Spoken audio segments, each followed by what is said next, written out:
Добро вечер. Следува уште едно ново издание на емисијата за македонските работи. Јас сум вашиот домаќин Славчо Ковиловски, а со мене вечерва на моје големо задоволство е професор доктор Васил Тоциновски. Професоре, добро вечер. Почитуван колега, добро вечер и до вас и благодарност. Чест и задоволство ми е што сум во вашата програма и секако поздрав до гледачите на Вистинска телевизија. Така, благодарам што се одзвавте на поканата, бидејќи ние пред да почнеме со емисијата, кога се договаравме, отворивме низа прашања на кои што е убаво да се дадат одговори, меѓутоа тие прашања беа толку бројни и тие одговори беа уште многу побројни, така што моравме да се определиме барем за една тема која што ќе биде интересна и за нас како соговорници, меѓутоа и за гледачите пред екраните. Вас ве врзуваат многу работи со Хрватска. Темата ќе ни биде на која што ќе разговараме ќе бидат македонско-хрватските културни, книжевни, историски врски. Со Хрватска Македонија негува долги векови блиски односи и вие негувате блиски односи со Хрватска, со хрватската наука, со хрватската книжевност. Бевте првиот лектор на филозофскиот факултет во Риека во учебната 2008-2009 година, првиот лектор по македонски јазик, литература, култура, книжевност, сето тоа заедно. Па ајде од тука да почнеме со вашиот ангажман како лектор, како професор во Хрватска. Како се случи тоа? Со што се соочивте на почетокот? Постоеше ли интерес? Како се одвива тамошните македонистички студии? Па за мене тоа представува едно прекрасно, чудесно искуство. Би рекол некој магичен период во кој се проверувате и себе си и излегувате некаде вон од границите на својата татковина, каде што мерките, критериумите се поинакви. Од една година, колку што беше решението со кое отидов да го водам лекторатот по македонски јазик, литература и култура на Универзитетот во Риека, останав 7 години. Во тие 7 години прераснавме во најголем македонистички центар, кој недавно имаше по 20 часа македонска литература. Ке ми простите, најголем, кога зборуваме за најголем македонистички центар, треба да потенцираме дека е во Европа и во светот. Во светот. Дали сум управо? Во светот. Во светот, бидејќи во тие 6 академски години лекторатот го завршија, односно македонистичките 5 предмети ги посетуваа, ги завршија 1224 студенти, а 20 од нив подготвија дипломски и магистерски трудови од областа на македонскиот јазик, македонската култура и воопшто од македонската цивилизација. Станува збор за едно искуство што подразбира да се сакаш и почитуваш себе си, да те сакаат и почитуваат и другите, еден однос кој само се дополнува во богатиот мозаик на македонско-хрватските врски. Да го кажеме, овој проект го започнавте благодарение на ангажманот на професорот Горан Калоѓера. Да, тој инсистираше во лекторатот да дојдам токму јас. Така. Постоеше ли интерес од страна на хрватските студенти за македонскиот јазик? Па, видете, македонско-хрватските односи имаат многу столетна, богата традиција. Интересот мора да го побараме токму во комплексот на тие односи. Македонците и хрватите припаѓаат на она големо семејство словенски народи. Нив уште повеќе ги зближува 9 век, односно капиталниот проект, капиталниот труд на сесловенските просветители, светите Кирил и Методи, со глаголицата. Се затврстуваат односите, се затврстуваат интересите и во таа повеќе столетна традиција, во која се преплетуваат македонските и хрватските времиња, книжевни правци, центри, автори и дела, се создава нешто што подразбира и денеска во 21. столетие како две држави, како два народа можат да се почитуваат, сакаат, веруваат и да соработуваат. Тие се пример како се оди во иднината, како се чекори и како вистинскиот резултат може да биде мерила за човекот и за неговиот труд. Судбински е потоа по смртта на сесловенските просветители, како што знаеме, неивните следбеници се жестоко прогонувани. Тие стануваат белоробје на европскиот пазар и барајќи пат, барајќи да побегнат од погибијата, од смртта, населуваат два региони во кои со векови постои традицијата на глаголицата, односно капиталниот збор, јазикот и писмото, со кои словенските народи беа внесени во големото семејство на европските културни народи, се остварува, се покажува, се конституира себе си. Тоа е Истра во Хрватска и денес познатата и многу почитувана алеја на глаголашите, каде што се најбројни следбениците на Кирил и Методи и само двајцата, за жал, Свети Климент Охридски и Свети Наум Охридски, кој првиот представува, јас би рекол, рамносилен, интелектуален, носивен дел како што бил Константин филозоф и даровит, и зналец, и еден дух што се вели што граници со генијалците. И ако глаголашите го шират зборот и писмото, тогаш зборот и писмото на Кутмичевица или денеска Охрид, низ зрачењето и значењето на Охридскиот книжевен центар со 3500 студенти, и денеска легендата поучува оти секоја вечер во ниедно време на полноќ светиот Климент Охридски шета по охридските сокаци и го чува сонот на охриѓани.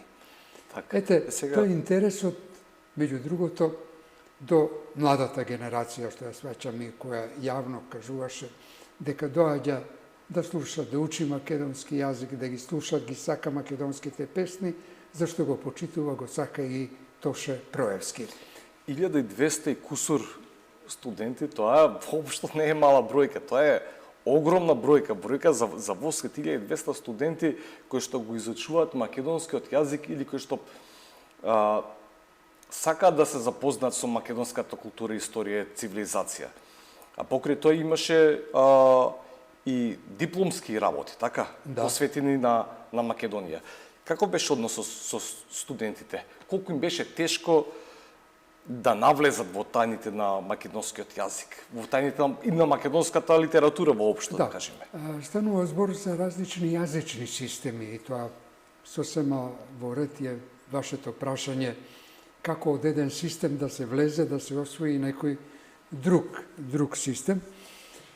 Јас бев пријатно изненаден колку младиот хрватски човек има чувство, има љубов за нешто друго, за нешто ново, да осознае нешто што го чул, да го доразбере и да го практикува во животот. Така што нивниот однос кон историјата, кон традицијата не обединува низ формата на словенството. И тие, да речеме, јас давав теми во кои мора да истражуваат. И за браќата Петковиќ, за да осветлиме нови вистини, да говориме за Кочо Рацин, за Константин и Андреа Петковиќ или за Георги Капчев. Се тоа видни македонци кои себе си се оствариле на теренот на Хрватска. Во историјата на македонско-хрватските односи, да не заборавиме дека во 19. век, кога името и мињата, поимите Македонија и Македонец биле забранети, непожелни, светлината на денот можеле да ја догледаат и никаде на друго место не можеле да се појават 3 библиски, настолни, историски, свети златни македонски книги.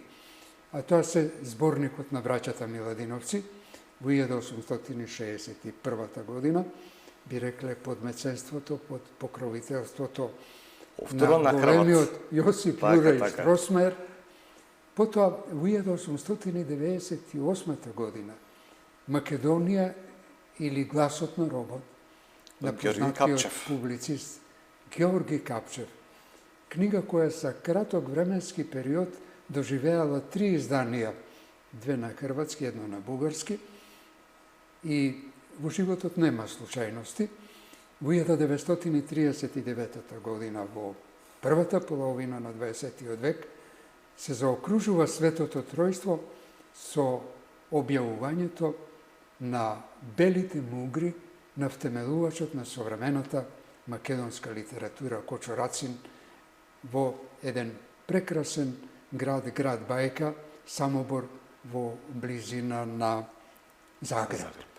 И тука да не заборавиме, во 19. век, се вкупно 50 години, заедно свој труд споделиле познатите македонски интелектуалци. Првите дипломирани слависти, вторите близнаци во македонската литература. Првите се браќата Миладиновци, а вторите се Константин и Андреа Д. Петковиќ. Тие се баш едноселци, велешани, значи од вашиот крај. Мој роднокрајци, исто како и Кочо Рацин. Така. Ке се навратиме малку на нив, може би така и подетално. Сега мене ми текнува од современ аспект, во нашево современие, се започна на почетокот на новиот милениум со еден поголем проект, излегува 4 книги македонско-хрватски, хрватско-македонски книжевни, културни, секакви други врски. Излегува 4 големи томови, тоа се издание кој светлото на денот го видува благодарение на Институтот за македонска литература и Филозофскиот факултет во Риека. И самиот поглед кон нив, отварањето на содржините и разгледувањето на што се истражувано во нив, дава навистина убав преглед дека тие македонско-хрватски врски што постоеле во минатото се живи и денес. Јас бев пријатно изненаден, учествував на тие патем конференции, вие учествувавте, се разбира, и во Охрид, и во Риека, самиот пречек, самиот дочек, самата организација и овдека и таму беше на врвно ниво, така што тие се најголем, ми се чини, репрезент. Апсолутно. Нешто што останува и по 1000 години, да кажеме, дека таква историја постоеле, такви народи постоеле такви врски на два мощни блиски народи.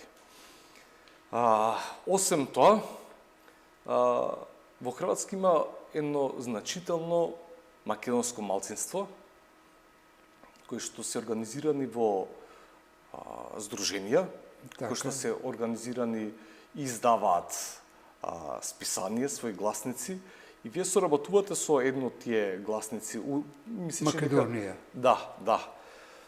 Можете да ни кажете за вашите искуства со овие македонски здруженија? Знам дека со широко срце пречекува македонски научници и сакаат да го слушнат македонски збор. Па јас мислам дека двете институции, партнерот од Македонија, Институтот за македонска литература, и копартнерот од Хрватска, од Риека, Филозофскиот факултет, објавија зборници од околу 3000 страници, во кои се запишани нешта кои во најголем дел се првично соопштени, архивски истражувани, и ја покажуваат таа взаемност на преплетувања, таа взаемност на интереси, што е сама по себе се должи бидејќи во времето на Југославија, во Хрватска, во ниједна држава друга, немало 4 лекторати по македонски јазик. Тоа мене ми беше импресивна бројка. 4 лекторати на македонски јазик. Најстариот е во Задар. И таму професори предаваа, ако ги спомнеме Блаже Коневски, Божо Видоевски, тогаш веднаш е јасно кое ниво го имале. Так, так. Покрај тоа во Осијек, во Загреб и во Риека се создава еден интерес, една доверба, една почит меѓу едниот и другиот народ, меѓу едната и другата традиција, што тоа и денес се огледува и во заедницата на македонците во Република Хрватска. Има 6 здруженија. Најстарото од нив е Македонското културно друштво, за кое вие говоревте, Илинден во Риека. Тие го издаваат Македонски глас, едно прекрасно списание во кое се тестаментира се што се организира на линијата Македонија-Хрватска. И тоа ќе рече е една база која го потврдува она што го работеле Штросмер и Константин Миладинов, зашто периодите се неслучајни. Константин Миладинов, токму благодарејќи на Јосип Јурај Штросмер, на средината Хрватска, Така. во Ѓаково, каде што престојува 3 месеци, да се отвори страната, новото поглавје во македонската литература, романтизмот. Да се отвори процесот, поглавјето од романтизам кон реализам, што во 1939 година со бели мугри го остварува Кочорацин. И едниот и другиот, само да подцртам, што е многу битно, првиот македонски лиричар Константин Миладинов пишува, дословно цитирам, својата поезија, лирските преточувања, срцето и душата ги отвора и ги говори на чист македонски народен говор. Кочорацин, со тогаш младиот автор, идниот академик Марин Франичевиќ, кој во истата година, 39-та, ја објавува својата стихозбирка на кајкавски дијалект. Рацин стапува со него во дебата и му објаснува дека книгата Бели мугри не е напишана на дијалект, туку тој има сработено 2 граматики на македонскиот јазик и Бели мугри е напишана на македонски литературен јазик.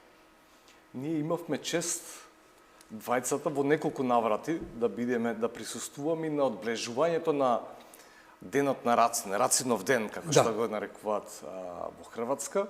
Тоа е една голема организација, голема манифестација, при која што се одржуваат предавања, се зборува за ликот на делото на Кочорацин, се изведуваат игри, ора, се пее на македонски јазик, меѓутоа и на во самиот Самобор, каде што имавме можност да бидеме и ние, гости се положуваат венци на бистата на Кочорацин. Таму постои еден голем музеј посветен на хрватската култура, меѓутоа Самобор, без разлика на секоја чест на хрватите, останува сепак најпознат по лигот и дејноста на Кочорацин. Постои во тој двор биста, се положуваат цвеќиња, се организираат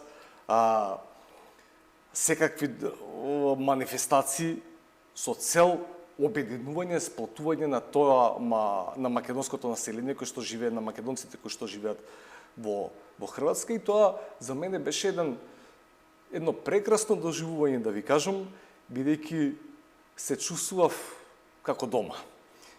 Па можеме да бидеме само горди и пресреќни што сме дел од таа вистина. Вие се сеќававте кога го држевте предавањето, односно беседата за Кочорацин во свечениот салон, двокатниот музеј, каде што се одржуваат средбите, музеот на град Самобор, ходниците беа исполнети со луѓе. Не можеше се да се собере. Доаѓаат македонци и хрвати подеднакво од сите страни на земјата, зашто Рацин е на одреден начин дух и Самобор му има на прекрасен систем навратена, возвратена, дарувана љубов. Покрај спомен бистата во паркот, паркот во кој се наоѓа музеот. Мовчето преку кое се преминува, ако се сеќавате, е именувано по Велес. А една уличка подолу кога ќе отидете, на зградата во која некогаш била печатницата на Драгутин Шпулер, има спомен плоча во која пишува: во оваа куќа е отпечатена стихозбирката на македонскиот поет Кочо Рацин "Биели мугри, биела свитања". Тоа е духот кој живее, а духот со кој живееше Кочо Рацин, тој беше гениален поет зашто умееше да се пресоздава. И тој дух денеска живее во генерациите и на едниот, македонскиот, матичниот, и на оној друг пријателски хрватскиот народ. Јас дознав една информација, работејќи на преводот на книгата Рацин од Калоѓера. Во предговорот наведува дека и после толку време Рацин останува да биде најпреведуван и најчитан македонски автор во Хрватска. Сега размислувам, зарем тоа можно, бидејќи се поминати не знам колку децении. Така Имаме е. и современа македонска книжевност, современи македонски автори кои што ставаат свој белег во македонската книжевност, меѓутоа се уште Рацин останува белегот, трајниот белег на Македонија во Хрватска. Па, јас мислам дека Рацин е белег на македонецот, на македонствувањето низ целиот свет. Тој е оној символ што не одредува и што не назначува. Неговиот живот во Хрватска оставил трага од причина затоа што тој најголем број на пријатели ги имал во Хрватска. Рацин бил една извонредно харизматична личност, влијателна личност. И тој ги освојувал сите. Од Оскар Давичо, кој во тоа време живее во Загреб, нели, и бил неговиот најверен пријател, и Рацин всушност бега и се засолнува од полицијата и властите во домот во кој е и Така, во неговиот дом. Оскар Давичо, така што духот на Рацин е, бидејќи тој во себе како пее, срце цел свет да го збери во себе. Тој носи љубовта и од тука нималку случајно што најзначајните личности, револуционери, публицисти, новинари, сликари, писатели се пријатели на Рацин. Тие едноставно го обожуваат. Јас само ќе наведам еден пример. Имав можност со многу луѓе од тие од печатарот Ивица Судник, кој лично го знаев и го познавав, и тоа време работе во телевизија Скопје и снимавме филм со него. Печатарот на Бели мугри На Бели на мугри. збирката. Тоа да го Ивица разјасниме. Судник, кој беше прогласен откако почина почесен граѓанин на Самобор и чија биста во природна големина се наоѓа во музеот во Хрватска. И да се запознам со Златко Прица, академски сликар на плоштадот, главен плоштад во Загреб, кој самиот ми ја раскажа познатата приказна. Рацин кога бил кај него, толку му говорил убаво за Македонија, што тоа едноставно го му гепсало. И во првата своја самостојна изложба Прица посветува цел циклус македонски мотиви. Зарем има поголемо нешто од тоа кога некој позитивно влијае, кој инспирира оној другиот, Знаме. иако не бил на терен, на лице место, да го сака тоа, да го доживее и да даде една своја нова визура, ново видување. А харизматичниот Рацин, пак ќе повториме, зашто вистината треба да се повторува и да не се заборава, го освојувал срцето на секој човек, токму со убавината, со топлината Да, на тој е вистинска амбасадор. македонското срце.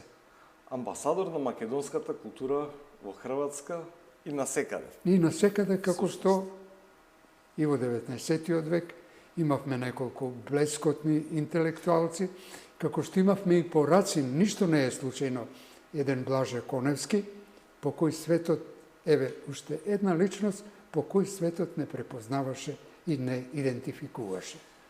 Зборуваме за Рацин, за неговото влијание во хрватската културна средина и знаеме што се има направено, колку се има вградено и во македонската, но и во хрватската културна меморија. Сега, може би помалку се има вградено, меѓутоа за нас многу значено е Константин Миладинов, кој што, како што кажавте, известно време престојал во Хрватска во обид да ги издаде песните, кои што без разлика на нивното подоснежно именување се македонски народни песни и умотворби, кои што поради некакви причини ја добиваат таа завршна форма и кои што сега вака ми паѓа на памет дека Константин Миладинов е и книжевен лик застапен во хрватската книжевност.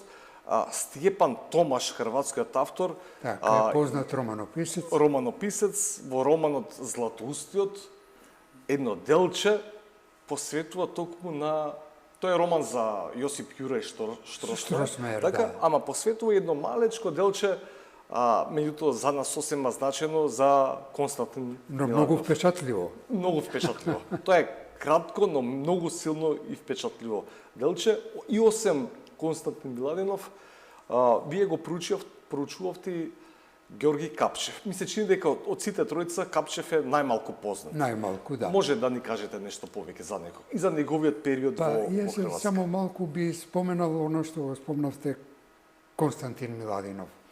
Тој мислам ја има она каписла, оно отварање на една нова страна, нова епоха, романтизмот. Не можејќи да го објави зборникот како животна желба, последна желба на неговиот постар брат кој му бил и татко Димитар, во Москва тоа немало можност во Русија да биде објавено. Во 1960 година во месец јуни, 6 месеци Константин доаѓа и е во Виена. За тој престој негов нималку случајно знае Штросмајер.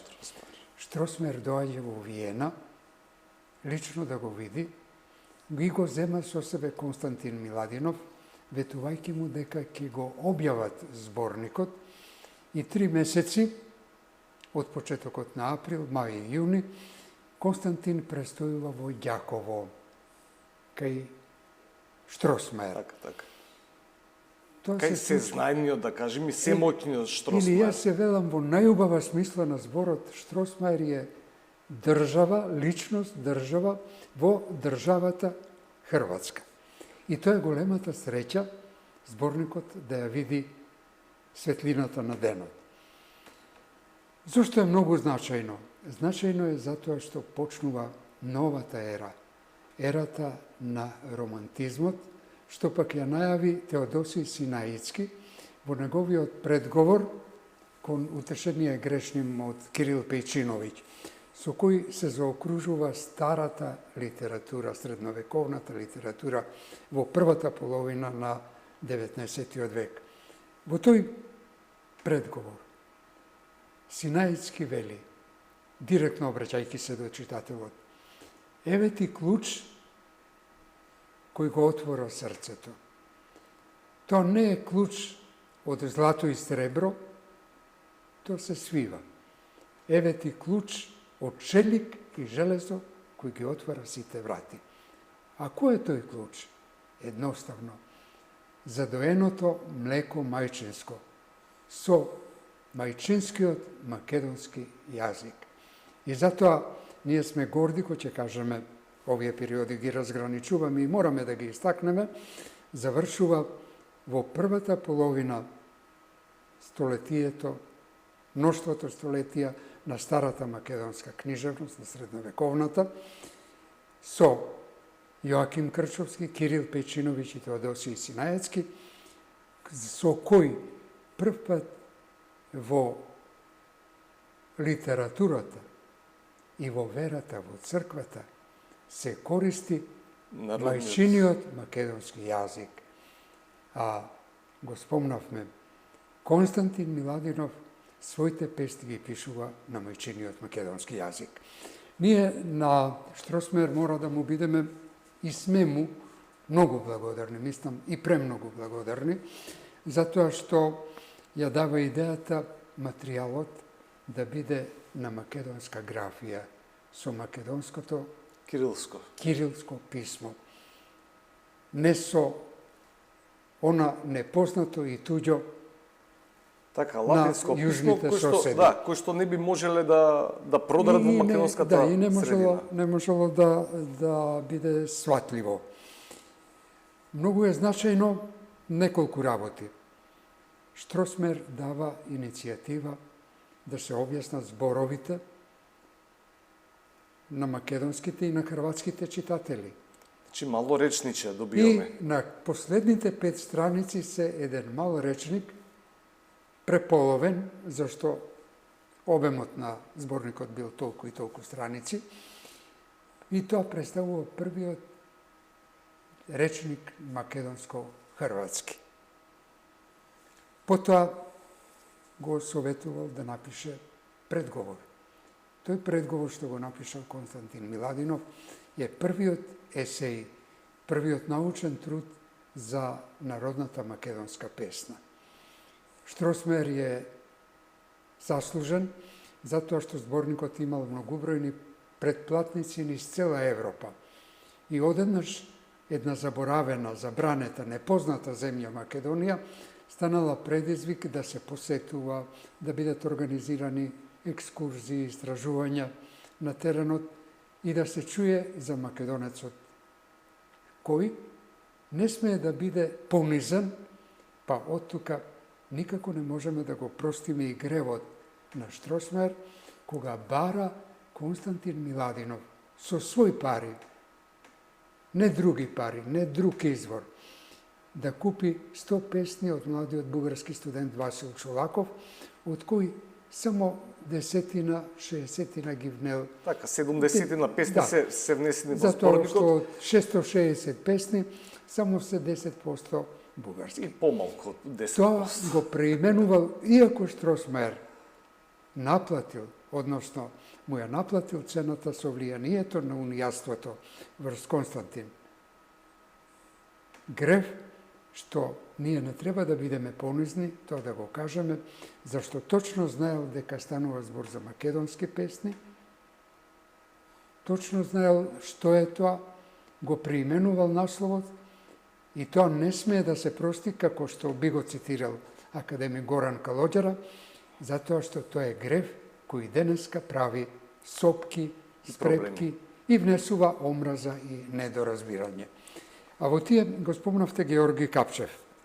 Тоа е сосема накратко интересна личност и за разлика од Константин Миладинов, Да, Капчев е и револуционер. да. Токму по задача на ВМРО Гоцева. Капчев доаѓа во Загреб со комплетна програма на действување да се разгласи вистината за Македонија. Имаме време колку да нафрлиме само Апсолутно имаме време. неколку работи. Тој доаѓа и престојува во 6 месеци во Загреб. Но завршува работа што не би ја завршил некој ни за 6 години. Во Загреб најглавно било да ја објави публицистичката книга Македонија или Гласот на робот. Станува збор за книга во која на еден системен, низ аналитичен пристап се опишува традицијата, континуитетот. Се опишува непокорот, идентитетот на македонецот и на Македонија. Се говори, ако е држава, дека таа има религија, има своја црква. Говори извонредно научно, извонредно студиозно за Охридската архиепископија. Секој народ се поставува прашањето дали има право да има држава. Кој е одговорот на Георги Капчев? Само оној народ има право на своја држава која со собствена жртви, со собствена пролеана крв, ја изборила својата држава. А македонскиот народ, вели Капчев, дала премногу крв. Георги Капчев, за момент само, ја објавил книгата во краток временски период, доживеала 3 изданија, 2 на хрватски, како што рековме, две на бугарски, 1 на хрватски. Го покренува весникот Македонија, од кој објавува 3 броја. Тоа ми беше следното прашање. Што е со весникот Македонија? Имаме и такви изданија. 3 броја од весникот објавува. И бидејќи јас сум немирен дух, истражувам, никогаш не сакам и не знам да ставам точка на истражувањата на новите вистини и така натаму, во кратките вести пишува дека организира во неговиот стан прием, свечаност по повод излегувањето на првиот број на списанието Македонија. Можете да претпоставите меѓу присутните, меѓу претплатниците, меѓу тие познати личности, не бил никој друг, туку и Јосип Јурај Штросмајер. Во кратките вести на 3 броја на списанието Македонија, Георги Капчев соопштува дека наскоро ќе се појави првиот број на 15-тот дневникот, кој ќе носи име Македонец, во кој јавноста ќе биде опстојно запознаена со Македонија и македонецот. А сето тоа бил многу практичен, многу, би рекол, на интелигентен начин, зашто сите своји идеи и оно што го работел, тој соработувал со угледниот дневен весник Обзор, најмоćното средство, во кое, меѓу другото, се објавени и 2 текста од неговата книга Македонија или Гласот на робот. Македонија, всушност, не е текст на Капчев, тоа е коментар на редакцијата, во која хрватите на еден прекрасен, многу емотивен начин велат дека ние сме должни и обврзани да му помогнеме на нашите македонски браќа за својата слобода, за својата самобитност, за својата државност, за својата јазик и култура. Тоа nimалку не е случајно, зашто да се подсетиме. Најубави, најголеми одгласи и линденското востание имаше во хрватските и во словенечките вестници. Така, тоа е оној дел каде што најмногу се разви, ми се чини, илирското движење, она панславистичко движење, кое што, така, сакаше, имаше можност да продре и во Македонија. За жал тоа не можеше тоа да се случи поради прераната смрт на Миладиновци во Цариград. Сега, буди интерес, буди љубопитство, насловите на двете на изданијата на Капчев носат имиња. Македонија, Македонец, Македонија глас на робот. Не е тоа случајно? Нималку. Нималку, затоа тој е од полицијата и власта изгонет и 10 дена престојува во Риека и оттаму заминува за Женева. Сега, еден фин податок кој говори колку се сака татковината, но во исто време таа треба и да се брани. Георги Капчев во Загреб доаѓа со својата сопруга и со 3 малолетни дечиња, со нив е и нивната баба, односно мајката на сопругата на Капчев. Кој е тој огромен ризик да доаѓа по задача на светото македонско револуционерно дело, жртвувајќи го и знаејќи во каква средина, во која политичка структура доаѓа, односно го става под знак прашање животот и иднината на домот и семејството. Така, не само неговиот, туку и на целото семејство од околу. Полицијата го прогонува, тој мора да го напушти Загреб и тој доаѓа 10 дена во Риека. Но што се случува? Ги остава пак сопругата и 3 малолетни дечиња со бабата во Загреб. Па, јас се восхитувам на таа љубов, на таа храброст, да се жртвуваш себе си, да го жртвуваш своето најмило, сопругата, своето потомство во интерес на Македонија, на македонецот на прекрасното македонствување на правнукот, на дедото кој бил војник кај Гарибалди. А тоа е една голема идеја. На Георги Капчев. Тоа се тие идеи и секако панславизмот кој го проповедаат и браќата Петковиќ, Константин и Андреа Петковиќ, кој за нив не било остварливо. Да, сега повторно се враќаме сега во Риека, малце порано, во средината на 19 век, така, двајца браќа, ги спомнавме башиноселци, значи од Велес, Андреј и Константин Д. Петковиќ, одржуваат блиски контакти со Хрватска. Да. Едниот не блиски контакти, туку се вмешани во јавниот и политички живот во Хрватска како руски конзули, пратеници на рускиот царски двор, кои што таа функција извршуваат во Риека, мислечи. Во Риека. Андреа Петковиќ. Андреа Петковиќ. И не се знаеше доволно долго време, се мислеше дека неколку години ја извршуваат. Година и пол. Меѓутоа, ве молам продолжете.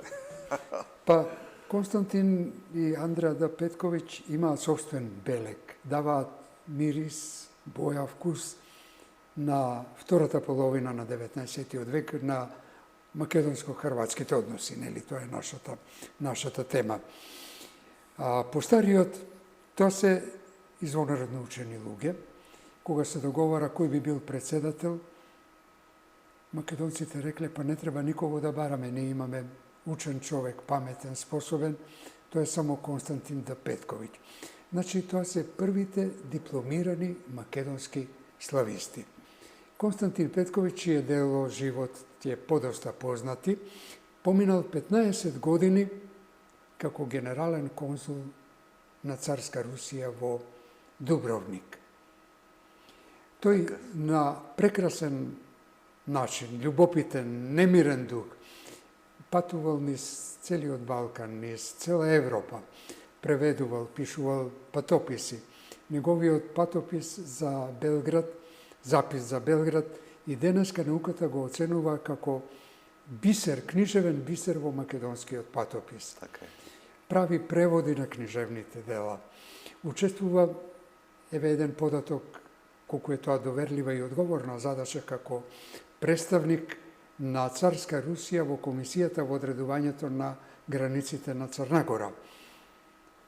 Но, оно што за мене беше вистински предизвик е помладиот брат Андреа Д. Петковиќ, кој со години наред сите ние ги преземавме податоците од истражувањата на професорот академик Харалампие Поленаковиќ, дека за жал малку знаеме за тој значаен, голем, учен македонец, кој година и пол бил конзул на царска Русија во Риека и најверојатно заради својата поетска природа или тоа дека конзулот се занимава со економија, што најверојатно не била својствена, позната за Андреа Петковиќ, што се случило не знаеме, но за жал тој бил година и пол во Риека.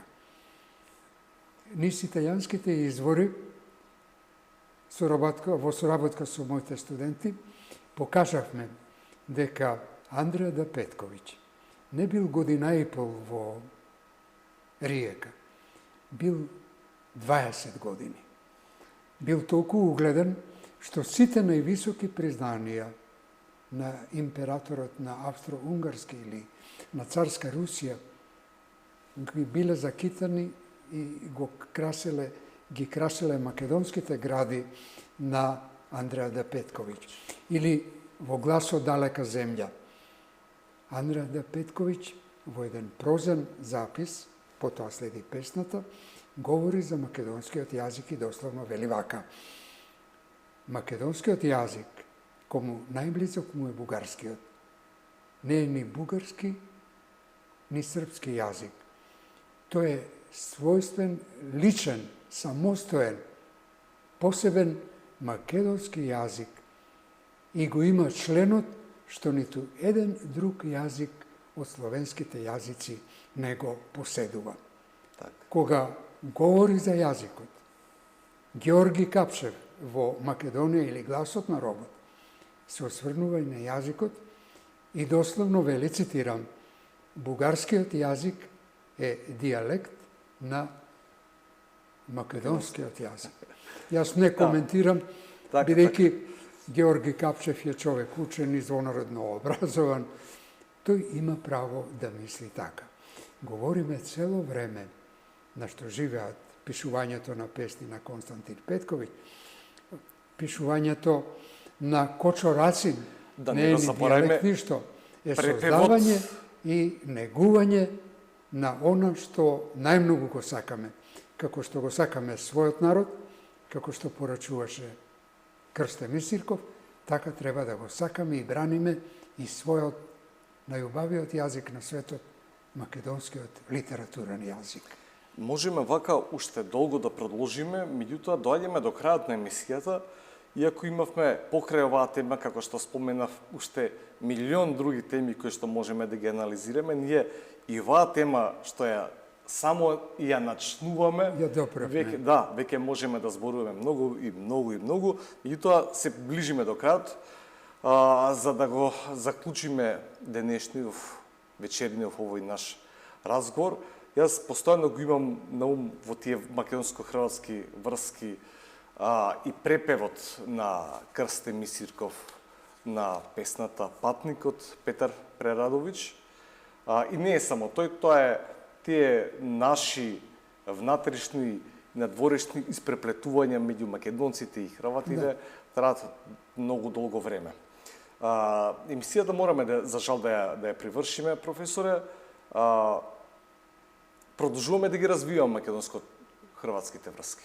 Па јас мислам, тие на најубав начин се изразуваат, ако најдобриот македонист што сега можеме да го имаме, еден од најдобрите, покрај Фридман, е Горан Калоѓана. Горан Калоѓара, кој на хрватскиот терен не задолжил со десетина македонистички книги. Денеска изворно се соработува, се преведува меѓу писателската фела, се одржуваат односите. Затоа што сепак вие спомнавте една врска, што јас мислам има огромно значење. Наведум, ќе кажеме, па тоа е мала работа, невидлива, не се забележува. Вие забележавте еден многу убав миг. Крсте Мисирков, 1905 година, подготвувајќи го првиот број на списанието Вардар, комплетно ги напишал, ги подготвил, ги превел, ги редактирал сите материјали, ја поместува и песната Патник од најголемиот илирски хрватски поет Петар Прерадовиќ. Зошто ја одбрал токму песната Патник? Крсте Мисирков одлично го знаел творештото на Прерадовиќ. Ја одбрал едноставно, затоа што тоа е автобиографска песна на Прерадовиќ и повик на хрватот кој пишувал на германски јазик, но одеднаш во илиризмот, со илиризмот, како и нашите автори со своите правила, со своите вознеси, со своите однесувања, сваќа дека треба да се повика секој хрват. Патник е всушност повик. Сите хрвати расејани по сите страни на светот, од сите континенти, од сите љубови, неверства, изгонувања, откорнување и така натаму, да се вратат во татковината, да говорат на својот и да создаваат на својот мајчин јазик. Песната Патник од Петар Прерадовиќ, потоа ќе ја препее Гого Ивановски. Таа ќе биде во посебна книга објавена и долго години ќе биде лектира. Песната Патник ќе биде 50 години застапена во сите читанки и буквари.